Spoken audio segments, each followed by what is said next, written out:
Hi, it's Steve. Today we'd like to show you how to change the fold-down tine pivot on your dishwasher rack. It's a really easy repair. Let me show you how we do it. Now to do this repair, it's easier to remove the rack from the dishwasher altogether. So first of all, take all of the items out of the rack, then we'll remove that upper rack and set it on a suitable work surface. To remove the rack, simply pull it all the way forward, lift up on it, slide it forward, and then roll it off the tracks. We'll just set that aside, push the rails back into the dishwasher and close it up temporarily. And now we can change out that part.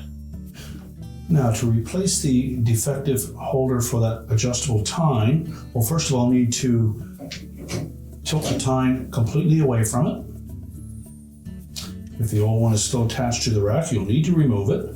Simply press back on the top portion and then pop the bottom half off. Position the new one around that vertical tine.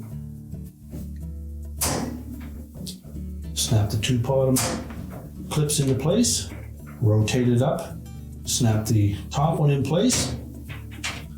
You can then readjust your tines. And now we're ready to put the rack back in the dishwasher.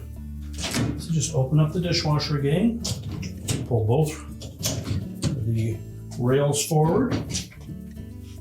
Now when installing that upper rack, we're going to fit that hook between the two rear wheels.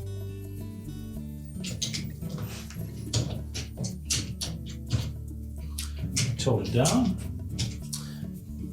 Once we meet the front wheels, make sure they go over top of that hook.